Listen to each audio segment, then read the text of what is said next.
يا نبي سلام عليك، يا رسول سلام عليك، يا حبيب سلام عليك. السلام عليكم ورحمة الله وبركاته. الحمد لله الذي خلق الإنسان في أحسن تقويم، الذي خلق الإنسان وعلمه البيان، وعلم الإنسان ما لم يعلم. سبحانك اللهم لا علم لنا إلا ما علمتنا إنك أنت العليم الحكيم، ولا حول ولا قوة إلا بالله العلي العظيم. وأفضل الصلاة وأتم التسليم على سيدنا ونبينا وشفيعنا وحبيبنا وقرة أعيننا ونور قلوبنا محمد المبعوث رحمة الله، وعلى آله الطيبين الطاهرين والصحابة الغر الميامين ومن تبعهم بإحسان إلى يوم الدين، وعلينا معهم وفيهم برحمتك يا أرحم الراحمين. وبعد. غوث اعظم مولانا بیسر السلام مددے قبلۂ دین مددے کعبہ و امام مددے سرورا شاہ کریمہ دستگیر اشرفہ حرمت روح قدم پر یک نظر کن سوئے. اے شہ جیلان غوث اعظم پیر خدا صاحب فضل و عطا سر چشمہ جنوں سما، تیرا منگتا تیرے در پر دست بستہ ہے خدا، لاج رکھ لے میرے دادا میرے خالی ہاتھ. My most respected and honored Hazrat Allama Qari Munir Sahab, Imam Mustafad, Fadilatul Shaykh Sayyidina Al-Habib Dr. Abdul Hakim Al-Qadri Ba'al, my elders, my youngsters, when we speak about the friends of Allah subhanahu wa ta'ala, the allies of Allah azza wa jalla, we have a specific intention that when we speak about them, we want to gain the proximity of Allah subhanahu wa ta'ala. We want to gain a closeness without attributing time or direction to Allah subhanahu wa ta'ala in any way whatsoever. We want to gain closeness to Allah. When we sit in the gatherings of the awliya, when we speak about the awliya, when we commemorate the lives of the awliya, this should be the primary intention. The whole purpose of holding such gatherings is to gain proximity to Allah. Subhanallah. Who are the awliya? And in particular, who is Sayyidina Al-Qawm Abdul Qadir Al-Jilani Qaddasallahu Sirruhu Al-Aziz wa Nawwarallahu Darihahu wa Marqadahu. Subhanallah. Who is he? And why is there such a significant emphasis upon the gatherings of Sayyidina Al-Ghaus Abdul Qadir Al-Jilani, known as Gyarmi Sharif? Or if you use it in a more localized text, Yarmi Sharif. Or Yarmi or Gyarmi? Gyarmi or Yarmi? Why are these gatherings happening in and around the cities that we live in, where our forefathers come from? What's the emphasis? What's the understanding of it? I pray Allah subhanahu wa ta'ala enables me to speak the truth and for you to hear the truth. Because this matter concerns Sayyidina Al-Qawm. And when we're speaking about Sayyidina Al-Qawm, pray Allah, we have to be extremely careful. Because he is amongst the foremost of the friends of Allah subhanahu wa ta'ala. Subhanallah. And he's not just a friend of Allah azza wa jalla. The ummah, the community, has unanimous acceptance. In particular, the scholars of this ummah, of this community, have unanimous acceptance that he is that wali of Allah subhanahu wa ta'ala, that anyone who is to attain wilayah, closeness, in proximity, friendship to Allah subhanahu wa ta'ala, Sayyidina Al-Ghaus is their imam. And when we're speaking about him in particular, we need to keep in mind the prophetic traditions which can be found in the collection of Imam al-Bukhari, which means it's part of Hadith Qudsi, so it's the word of Allah subhanahu wa ta'ala relayed upon the blessed tongue of the messengers of Allah alayhi wa ala alihi, which means whomsoever has any animosity towards my friends, towards my allies, then I declare war. And this is Allah subhanahu wa ta'ala declaring war upon those individuals who have any animosity towards his friends. So when we speak about Sayyidina al-Ghawth, the primary intention is that we want to get close to Allah subhanahu wa ta'ala. We want to gain proximity to Allah. We want to be entered into that da'iyah, that company of those individuals who enjoy the fruits of Jannah, of paradise, who are constantly, consistently in the remembrance of Allah, to the extent that even when they stop moving their tongues, the beat of Allah can be heard in their own heartbeat. Subhanallah. Individuals about whom Allah subhanahu wa ta'ala has said in the Quran al-Kareem, when Allah Azza wa Jalla speaks about his awliya, you'll find various stations in the Quran al-Kareem. And before we go into that, let's remind ourselves, is in the whole body of Quran and Hadith, in all of the prophetic traditions, in the whole of the Quran al-Kareem, 6,666 verses, 114 chapters, 30 parts, 7 sections of the Kalam of Allah subhanahu wa ta'ala, and in all of the prophetic traditions that are considered sahih, sound narrations, you will find only 2 places where Allah subhanahu wa ta'ala has specifically declared war upon a group of people. Which 2 groups are they? The first have been mentioned in Surah Al-Baqarah. Those individuals who get involved in interest, riba. Allah subhanahu wa ta'ala has mentioned it specifically. And this particular verse of the Quran is muhkam. It's a derivation of a rule which is not open to interpretation. There's no different interpretations of this particular verse of the Quran in Surah Al-Baqarah, in which means Allah subhanahu wa ta'ala declares war upon those individuals who get involved in the riba, interest, the kalam of Allah subhanahu wa ta'ala. We may look into juristic injunctions later on and have an understanding of that, but the rule in the Quran specifically speaks about interest in Surah Al-Baqarah. Allah declares war upon such people. And then the second group of people are who? Those individuals who hold any animosity in their heart or their tongue against any of the friends of Allah subhanahu wa ta'ala, the awliya. Allah subhanahu wa ta'ala does give in the Quran al-Kareem various stations you find Allah does give explanations of his punishment for individuals who get involved in sin. Yes? وَلَهُمْ عَذَابٌ أَلِيمٌ وَلَهُمْ عَذَابٌ عَظِيمٌ. For them there is a tremendous punishment. For them there is a great punishment. Individuals who turn against the injunctions of divine law. Yes? People who choose to disbelieve in the oneness of Allah subhanahu wa ta'ala and then have animosity and hatred towards Allah. Allah subhanahu wa ta'ala warns them of his punishment.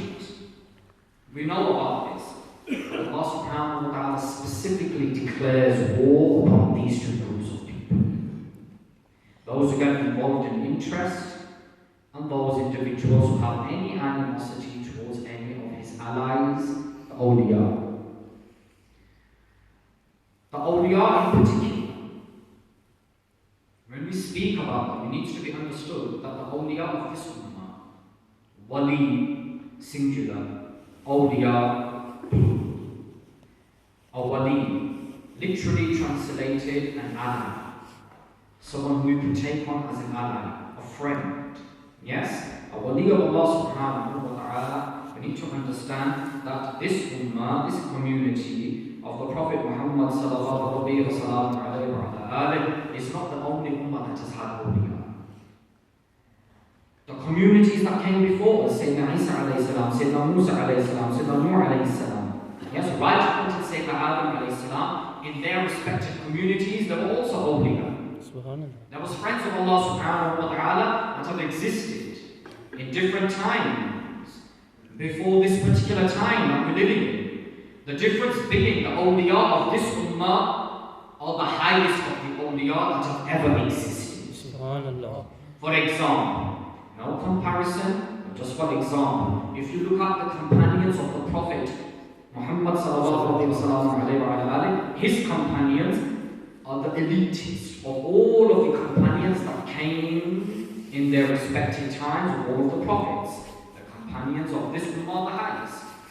Yes, you look at the Ahlul Bayt, literally translated dwellers of the household. Someone who dwells. Ahl Bayt, house.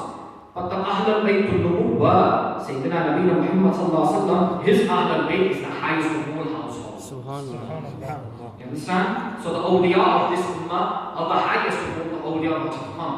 The ulama of this ummah, the scholars of this ummah. They've been described by the Prophet ﷺ as such. Al-ulama warathatul anbiya.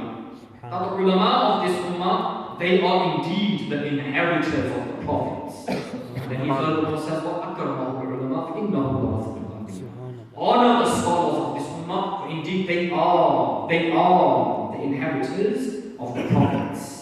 They've not inherited dinar and dirham. To bring it into today's terminology or understanding, pounds and dollars. That's not what they inherit. They've inherited the knowledge Subhanallah. of the prophets and messengers.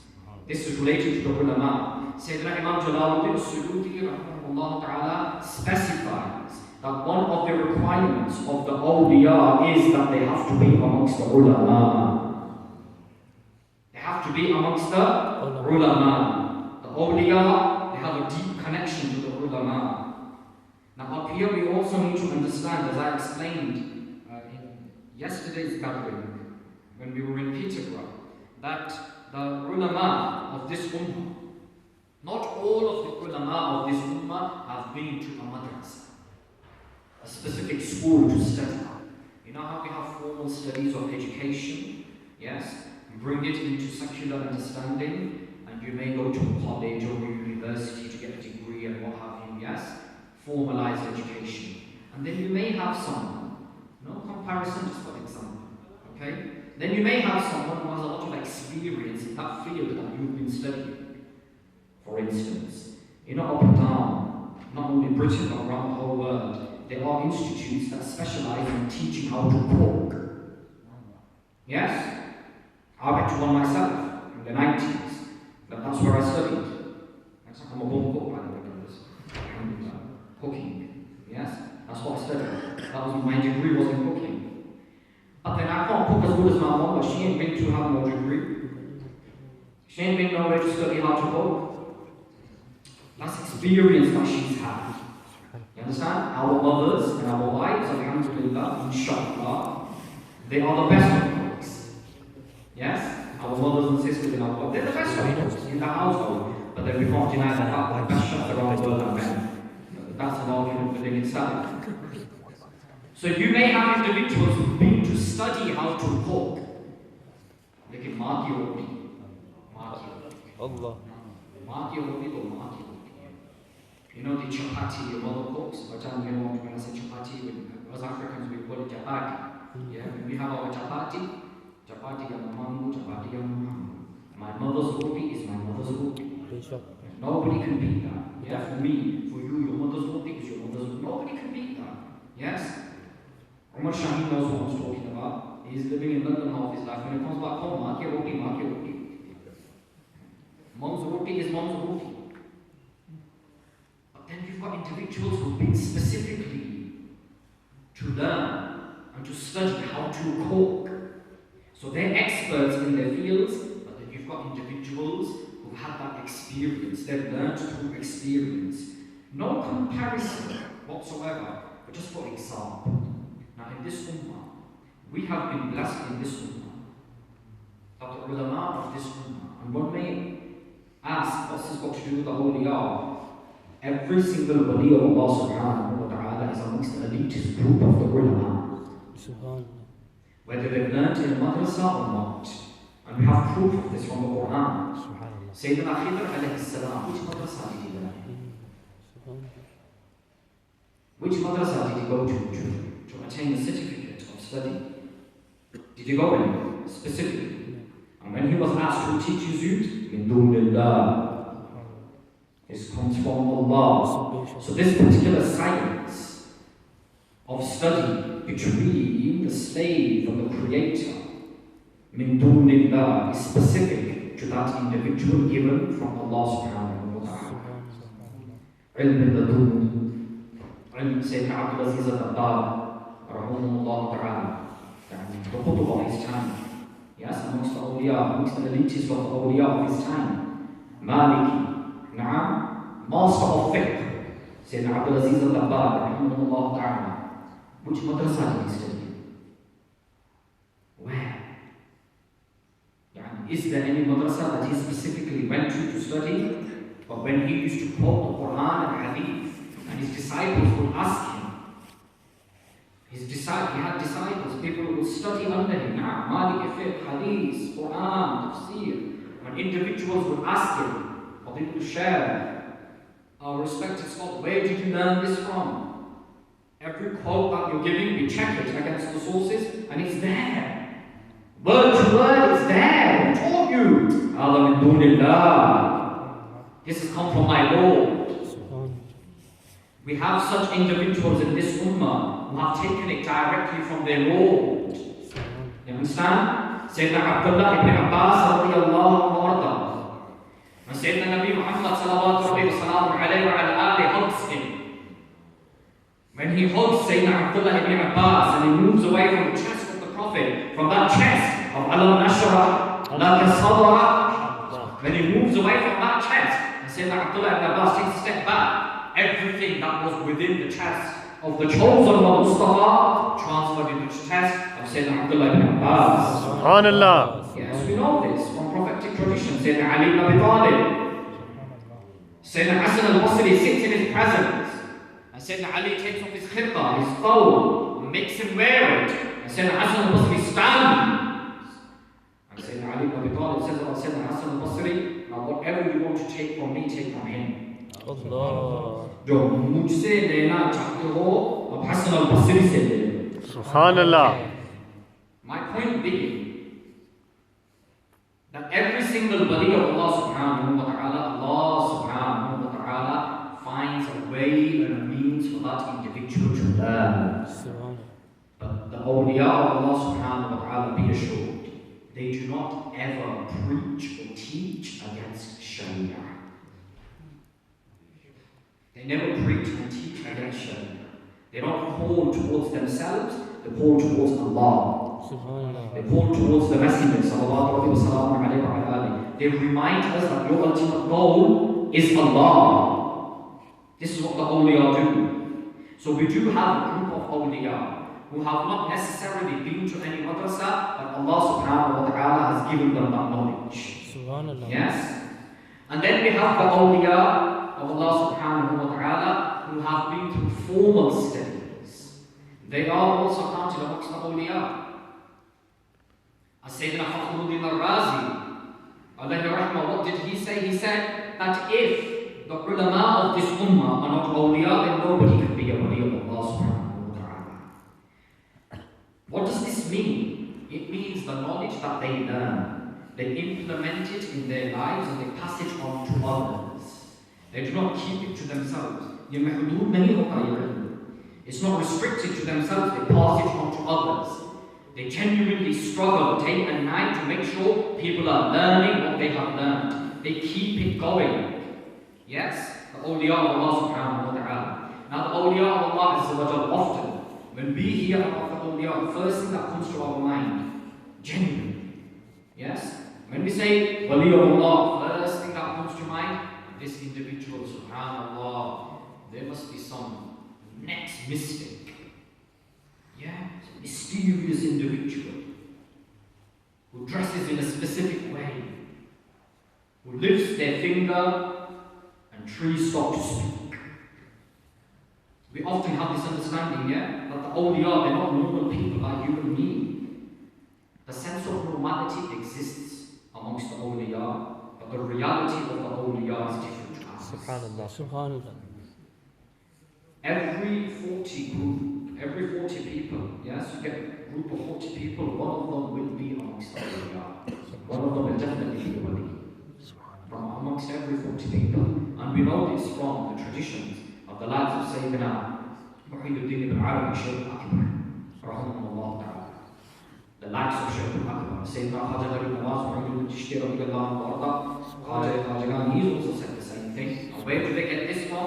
From the prophetic tradition. Subhanallah. Ahadith Nabawi Sharif. Waliyon ke baad hadith se alag nahi hote.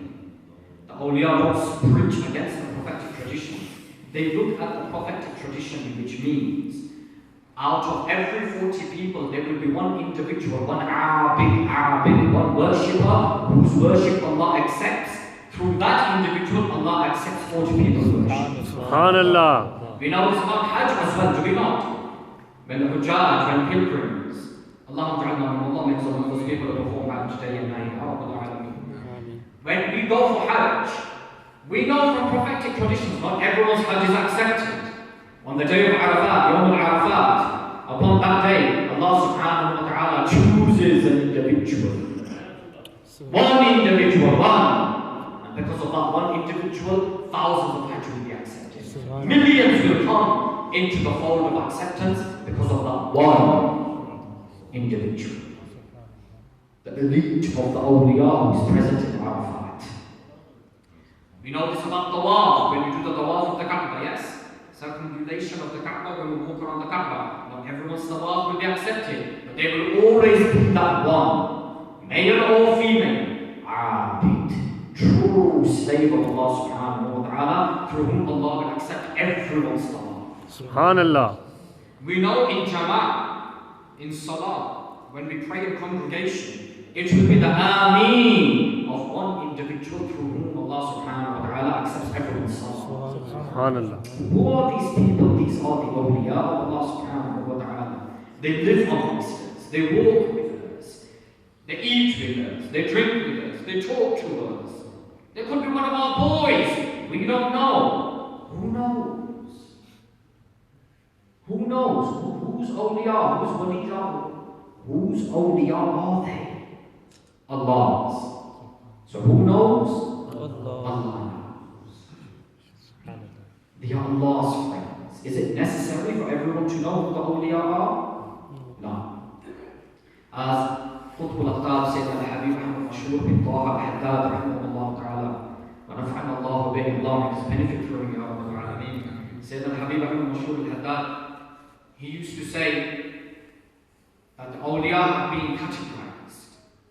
The awliya have been categorized. And Sayyidina al-Marhum, Ustad al-Ulama, Sayyid Muhammad al-Bid, rahimahullah ta'ala, has given a very detailed talk on this. It's on YouTube in the Swahili language. And in there, Habib Ahmad Mashur al-Haddad, he said that there's 3 types of awliya. Number 1, that individual who's a wali of Allah subhanahu wa ta'ala. Other people look towards that individual. They look towards that individual and they recognize them straight away as a wali. Subhanallah. But that individual themselves, they don't know they're a wali. They don't know they're a friend of Allah. Allah inspires the believers to look towards them. That individual is a wali of Allah. Allah puts this inspiration into the hearts of new believers. Every single one of us, inshaAllah. Allah makes us amongst those people. We receive inspiration from Allah. Which is why the message of Allah has said it, which means if something doesn't feel right in your heart, stay away from it. Something doesn't feel right in your heart, stay away from it. Listen to that inner voice that Allah has placed within you. Stay away from it. If something doesn't feel right, stay away. Allah inspires the believers. Certain individuals, you look at them and you know they are amongst the awliya. But you approach them, you're a wali of Allah, right? Bro, you've got the wrong one here. It's not meaning you're amongst the awliya. And then you've got those, the second category. They themselves know that they're a wali of Allah. But others don't know. They know their relationship with Allah. They know their nights are spent conversing with Allah, others don't know. They're awake all night speaking to Allah, enjoying the conversation with Allah, eating the fruits of Jannah given from Allah, but others don't know. They take a night spent with Allah subhanahu wa ta'ala, a specific relationship with Allah, but nobody around them knows. That's the second group of awliya. And then we have the third. Other people don't know their wali. They themselves don't know their wali. And on the day of Qiyamah, Allah will expose them as a wali. Subhanallah. That's the third group of awliya. And then within there we have the different categories as well, yes? We have the Budala, the Abdal, the 40 elite. The 40 elite who are kept alive at any one time, through whose supplication Allah subhanahu wa ta'ala keeps this whole system running. Allah. The sun comes up when it's supposed to, the moon comes up when it's supposed to, the sun sets when it's supposed to, it rains where, when it's supposed to, wind comes where, when it's supposed to. This whole system that runs around us, Nizam al-Shamsi, the solar system, the way it's running, this realm, the celestial, everything that is running, it runs the way it is supposed to because of the supplications of the Budala, Subhanallah. the 40 individuals. And then we have the Aqtar, and then we have the Qutb al-Aqtar, and then we have the Ghaw. The Ghaws is the highest from the categories of the awliya. Ghaws who are A'zam. Subhanallah. Sayyidina al-Ghaws al-Qadir al-Jilani, Allah sallallahu alayhi wa Subhanallah. Allah subhanahu wa ta'ala has blessed this individual as such that from his time up to the morning of Qiyamah, there won't be another Ghaws like him. Subhanallah. Someone has even mentioned, one of the great ulama of this ummah has even mentioned that not only from him till the morning of Qiyamah, even the awliya that came before him up until the best of generations, not before that, up until the best of generations, there won't be another wali like him. Sayyidina al-Ghaws, do we understand this? So we have the companions of the Prophet sallallahu alaihi wasallam. Yes? Then we have the Tabi'een. Then we have the Atba, the Tabi'een. The companions, the generation that came thereafter, the generation that came thereafter. From that moment up until Ghaus al-Qadir al-Jilani Aziz was born till the morning of Qiyamah, all of the awliya are under his leadership. Subhanallah. This is what it means. And Sayyidina Ghaus al-Qadir al-Jilani Aziz, his friendship with Allah subhanahu wa ta'ala is as such. When he himself says, Murid la akhaf Allah Rabbi. Subhanallah. My murid, don't worry, la akhaf Allah Rabbi. Allah is your Lord. Allah is your Lord. Qasida Ghawsiyya, Qasida Ghawsiyya that we recite, something that should be recited and understood by us. I believe there's a beautiful commentary that's recently been released by Madani Propagations. Go online and you'll find it. I ordered my copy, I received it this morning. Mawlana Abdul Hadi, South Africa, Allama Abdul Hadi, Prophet Allah, Al-Qadri, Allah subhanahu wa ta'ala preserving, he's translated it into English. It's available in English now. From Madani Propagations that are based up north in Bolton. It costs approximately £10. But the whole commentary and the translation of Qasida al-Ghawsiyya in the English language. In there, the famous Qasida of Sayyid al-Ghaws al-A'zam, when he says, Muridi, la Allah Rabbi. My disciple, don't worry, Allah is your Lord. What is he saying here? What is he reminding us of? Our duty towards Allah. Is he not? Is he not saying to us, regardless of what situation you're in, regardless of what you're going through, regardless of what happens, remind yourself, Allah is your Lord and He is your God, subhanahu wa ta'ala. It's always been about you and Allah. It's always about you and Allah. How do you get close to Allah subhanahu wa ta'ala? What particular action of yours brings you close to Allah? What particular worship of yours brings you close to Allah subhanahu wa ta'ala? This is the sole purpose of a shaykh in tariqah, whose hand you give your hand in, whose hand is given to their shaykh, whose hand is given to their shaykh, to their shaykh, to their shaykh, and that leads straight to who? Sayyidina Muhammad sallallahu alaihi wasallam. Subhanallah. And along the way, you will find a relation with Sayyidina Abu Bakr. Sayyidina Abu Bakr radiallahu anhu, his first cousin, son, Sayyidina Khaja Garib Nawaz Muhyiddin Hasan Chishti. Subhanallah. Yes? Sayyidina Muhammad Waisi al-Bukhari, Shah-Bahauddin Naqshbandi. Subhanallah. He is related to Sayyidina Ghaus al-Azam from the same clan. Yes? And then Sayyidina Shah Shahabuddin Sohrawardi, Subhanallah. related to Sayyidina Ghaus al-Azam's father. Subhanallah. Sayyidina Mahmud Ashraf Jahangir Simnani. Yes? Of Simnani, Silsila Ashrafi. His Khalifa, Sayyidina Abdul Razak Nurul Ain. Yes? Sayyidina Abdul Razak Nurul Ain Ashrafi. Allahi rahmatullahi. He is the son of the first cousin of Makhdoom Ashraf Jahangir Simnani, who was married.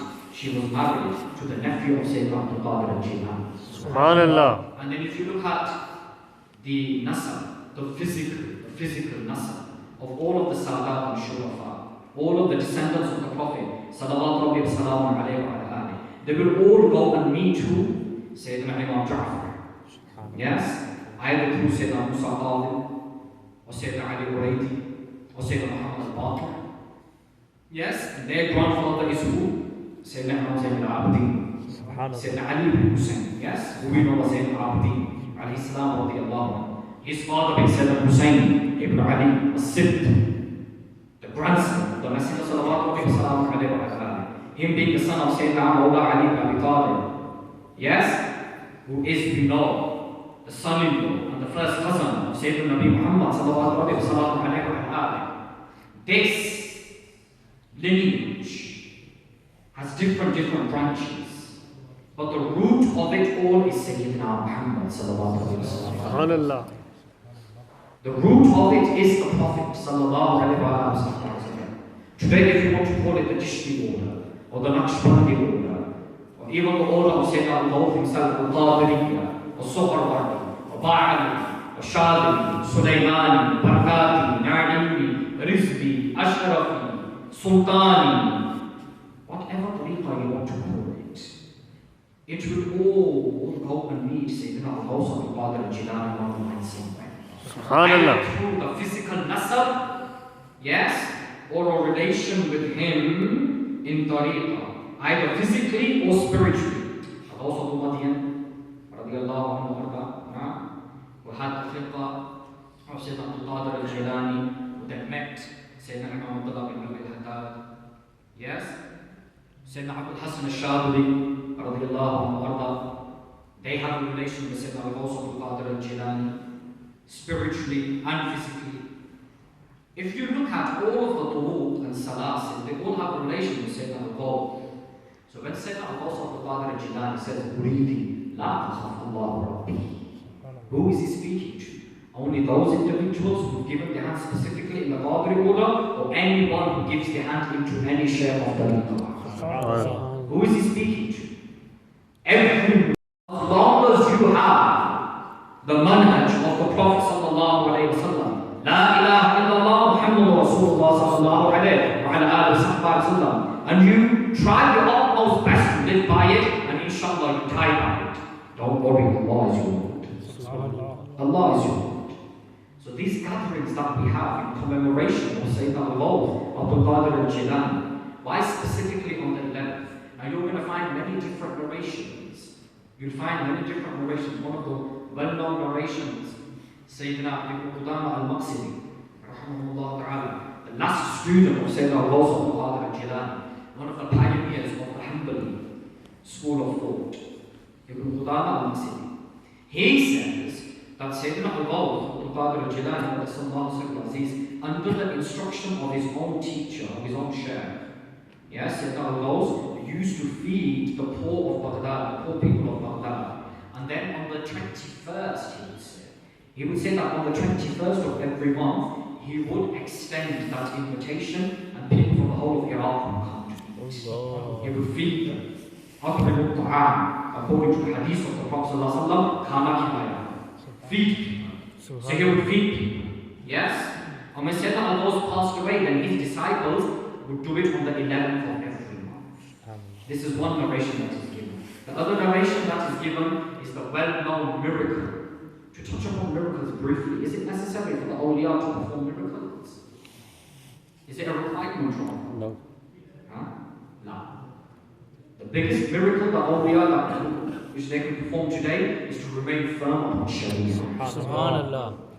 This is the biggest miracle. The awliya don't bring people into gatherings and take them out of Sharia. The awliya have never done that. And the awliya do not do that. So any entity that you see in a gathering of, quote, unquote, the awliya, and anything out of Sharia is happening there, that's got nothing to do with wilayah, with Allah. It's got nothing to do with Allah subhanahu wa ta'ala. That gathering has got nothing to do with Allah. It's a gathering, but nothing to do with Allah. Because the men of Allah, their heart is attached to Allah. Their heart is with Allah. They don't pour anything into our hearts except that it's from the vessel of the love of Allah. When you start going to gatherings and you start saying things that have got nothing to do with Sharia, and then people start saying to you,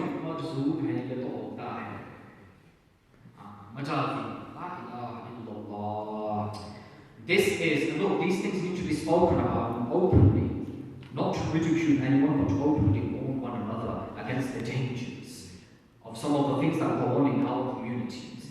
Majadib. Who are the Majadib? Those individuals, they are a group of the awliya.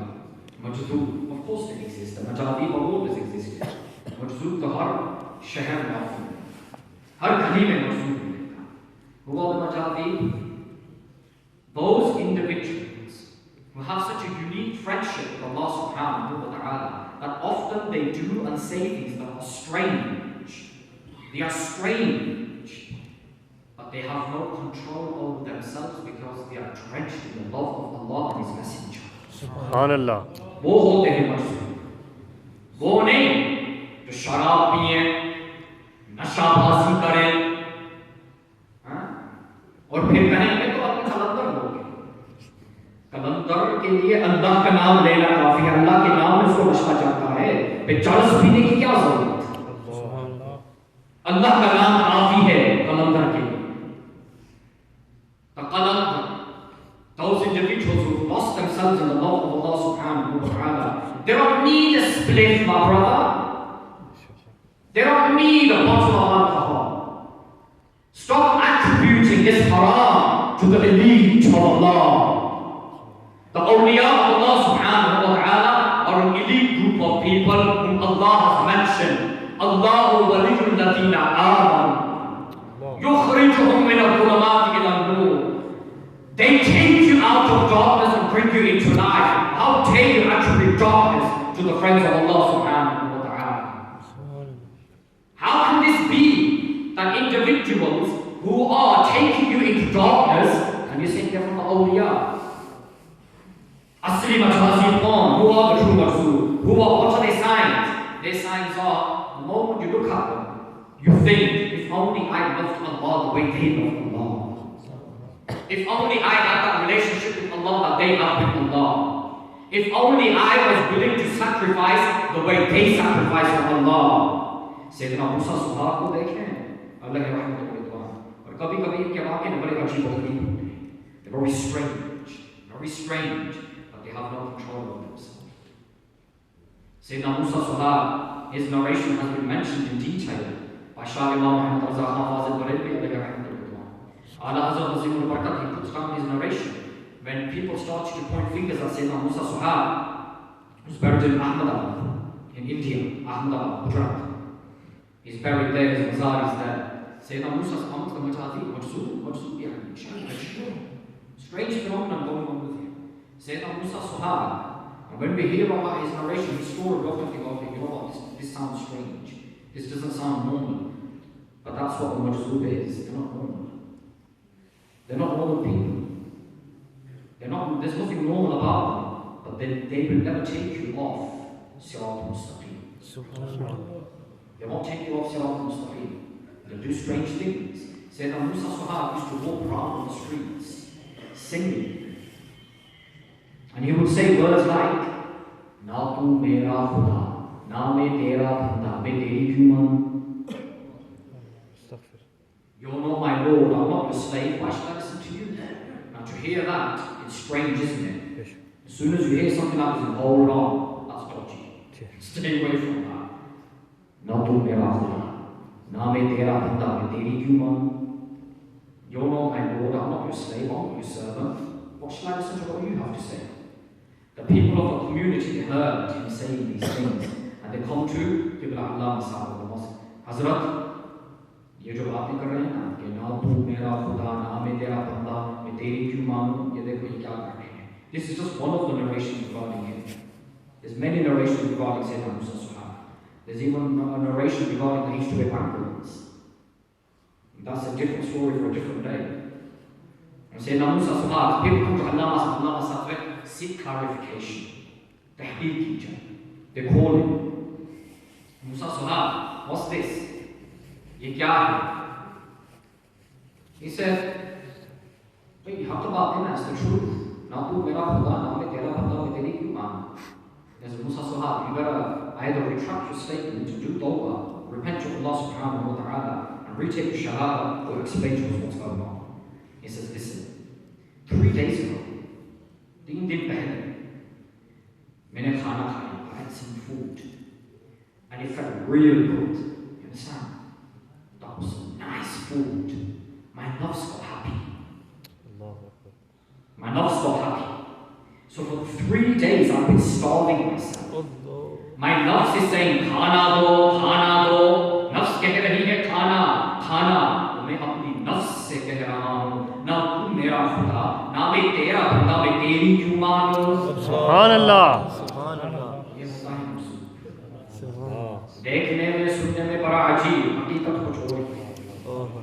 हकीकत कुछ और है. मजाजी. You see how he's keeping people on sirat al-mustaqim. Allahu Akbar.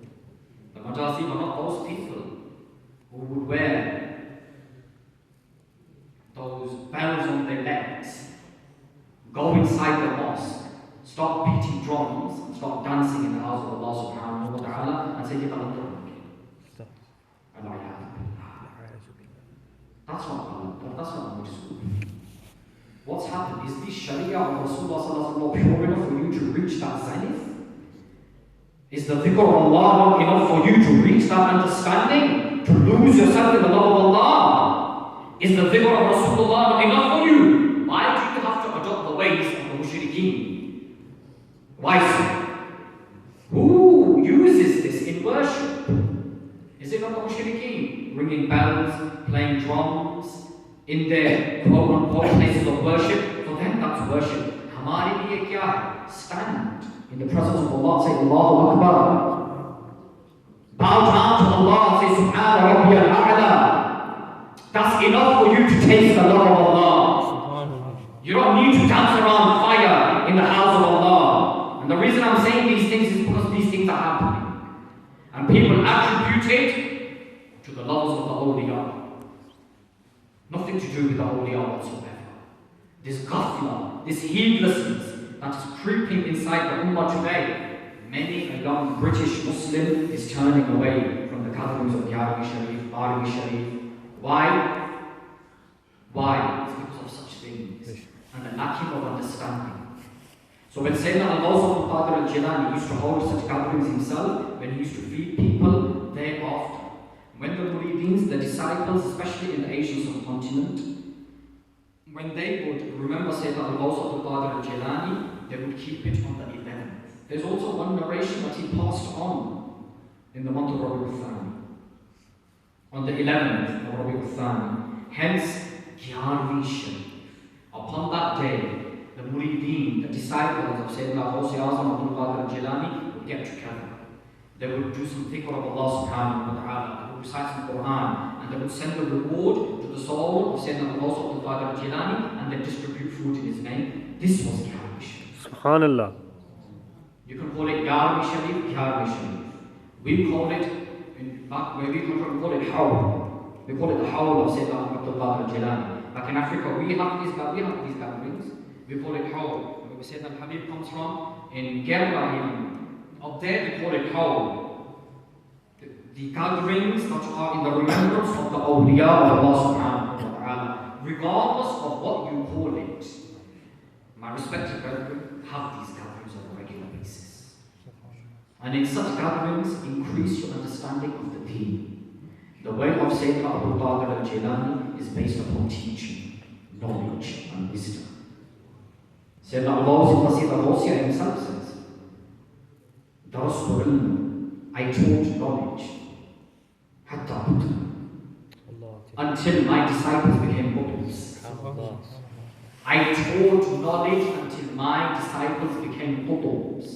The way of Sayyidina Abdul Qadir al-Jilani is firmly established upon Quran and Sunnah. The way of Ahlul Sunnah wal Jama'ah. He followed the school of thought and madhab himself. Started off as a Shafi'i, and the locality that he went into, there were a lot of Hanbalis. People who followed the Hanbali mazhab, he ended up on Hanbali. But he was born in a Shafi'i family. Many of us from East Africa, we originally Shafi'i. I know Muhammad Qatani, mashallah, tries really hard to be a Hanafi. He's actually Shafi'i. We are originally Shafi'is, but the community that we are in, we practice the Hanafi madhab. We learn the Hanafi madhab because the community that we are preaching to and learning from, inshallah, are Hanafis. But we follow a school of thought. Sayyidina Abdul Qadir al-Jilani followed a school of thought. Started off as a Shafi'i, ended up Hanbali. Regardless of whether you're a Shafi'i, Maliki, Hanbali, or Hanafi, regardless, Sayyidina Abdul Qadir al-Jilani is everyone's. The Ghaus is everyone's. The Ghaus belongs to everyone. Inshallah, we will belong to the Ghaus. As long as we understand that holding on to the way of the awliya and salihin is the way of the true Salaf Salihin. To give us a reminder of the way of the Salaf Salihin, I very humbly invite our respected